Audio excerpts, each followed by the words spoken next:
Subscribe to our YouTube channel and press the bell icon to get the latest updates. Ramayan में पुष्पक विमान का क्या था मार्ग?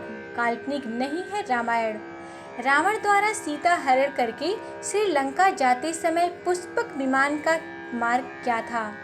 भारत बंधुओं, रावण ने मां सीता का अपहरण पंचवटी यानी नासिक महाराष्ट्र से किया और पुष्पक विमान द्वारा हम्पी यानी कर्नाटक, लेपाक्षी आंध्र प्रदेश होते हुए श्रीलंका पहुंचा।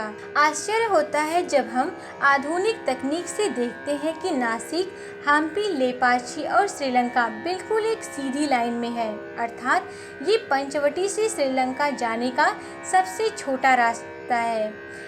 जब आप ये सोचिए कि लाखों वर्ष पहले गूगल मैप नहीं था जो शॉर्टेस्ट वे बता देता, फिर कैसे उस समय ये पता किया गया कि सबसे छोटा और सीधा मार्ग कौन सा है? या अगर भारत विरोधियों की अहम संतुष्टि के लिए मान भी ले कि चलो रामायण केवल एक महाकाव्य है जो वाल्मीकि ने लिखा, तो फिर ये बताओ कि उस जमाने में भी गूगल मैप नहीं था, तो रामायण लिखने वाले वाल्मीकि को कैसे पता लगा कि पंचवटी से श्रीलंका का सीधा छोटा रास्ता कौन सा है? महाकाव्य में तो किन्हीं भी स्थानों का जिक्र घटनाओं को बताने के लिए आ जाता, लेकिन क्यों वाल्मीकि जी ने सीता हरण के लिए केवल उन्हीं स्थानों का जिक्र किया जो पुष्पक विमान का सबसे छोटा और बिल्कुल सीधा रास्ता था? ये ठीक वैसे ही है कि आज से 500 साल पहले गोस्वामी तुलसीदास जी को कैसे पता कि पृथ्वी से सूर्य की दूरी क्या है? जुग सहस्त्र योजन पर भानु यानी 152 मिलियन किलोमीटर हनुमान चालीसा, जबकि नासा ने हाल ही में कुछ वर्षों में इसी दूरी का पता लगाया है। अब आगे देखिए, पंचवटी वो स्थान है जहां प्रभु श्री राम, माता जानकी और भ्रात लक्ष्मण वनवास के समय रह रहे थे।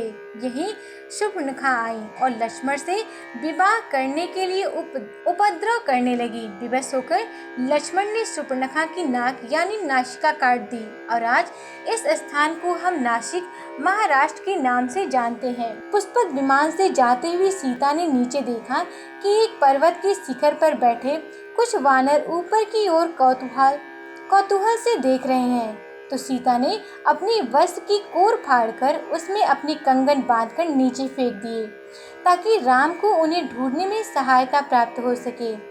जिस स्थान पर सीता जी ने उन वानरों को ये आभूषण फेंके वो स्थान था ऋष्यमुख पर्वत, जो आज के हम्पी यानी कर्नाटक में स्थित है। ऋष्यमुख पर्वत वाल्मीकि रामायण में वर्णित वानरों की राजधानी किष्किंधा के निकट स्थित था।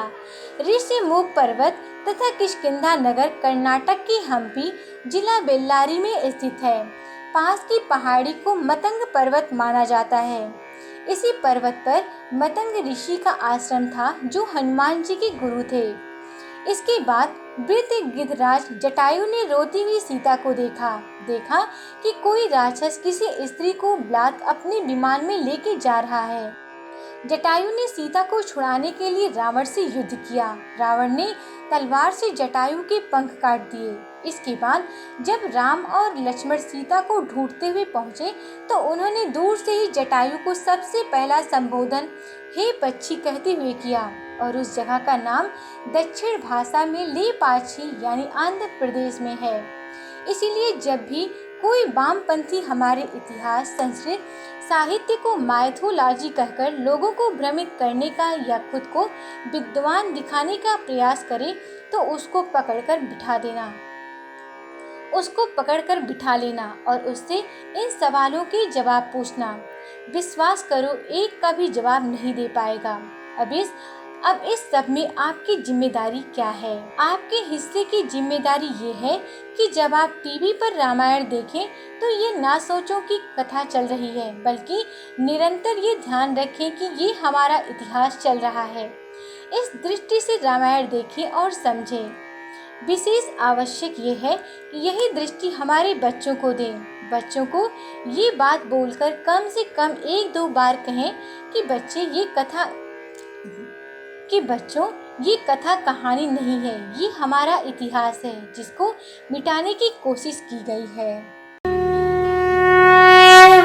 Subscribe to our YouTube channel and press the bell icon to get the latest updates.